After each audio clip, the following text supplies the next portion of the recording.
Mayroong malaking epekto sa mabilis na pag-usad ng inflation sa bansa ang pagtaas sa presyo ng food and non-alcoholic beverages na may 97.5% share. Dahil dito, bahagyang bumilis ang inflation sa 1.8% ayon sa pinakahuling tala ng Philippine Statistics Authority o PSA.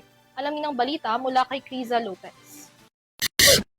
Bahagyang bumilis ang inflation rate sa Pilipinas noong December 2025 sa 1.8% mula sa 1.5% nito noong Nobyembre ayon sa Philippine Statistics Authority. Unang nakitang dahilan ng pag-usad ng antas ng inflation ang pagtaas ng presyo ng food and non-alcoholic beverages na may 97.5% share sa kabuuang inflation noong December. Partikular na nakitaan ng pagtaas ng presyo ang bigas at talong, isda, partikular ang bangus, sibuyas at karne. Nakapag-ambag din sa inflation ang bayad sa renta, kuryente at supply ng tubig, gayon din ang mga restaurants, cafe at iba pang accommodation services.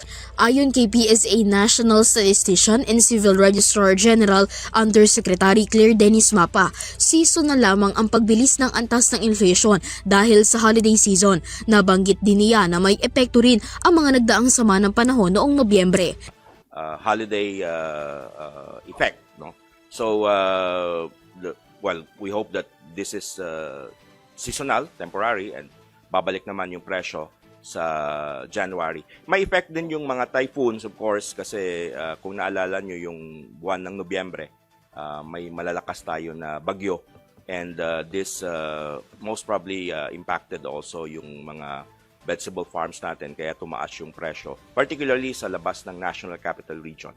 Batay sa Bangko Sentral ng Pilipinas, posibleng mas mataas ang maging inflation rate ngayong 2026 dala ng vase effect. Samantala, bahagya rin na bumilis ang inflation rate sa National Capital Region sa 2.4% mula sa 2.3% noong Nobyembre. Unang dahilan dito ang bayad sa kuryente, karne, partikular na ang manok, galunggong at prutas, partikular na ang presyo ng mangga, gayon din nakapag-ambag ang presyo ng diesel, gasolina at pamasahe sa barko. Sa labas ng NCR, mas napansin ang pagtaas ng presyo ng mga gulay dahil sa mga bagyo, dahil na rin sa presyo ng bigas at talong. Central Luzon ang rehiyon na nakapagtala ng pinakamataas na inflation habang rehiyon ng BARM ang pinakamababa.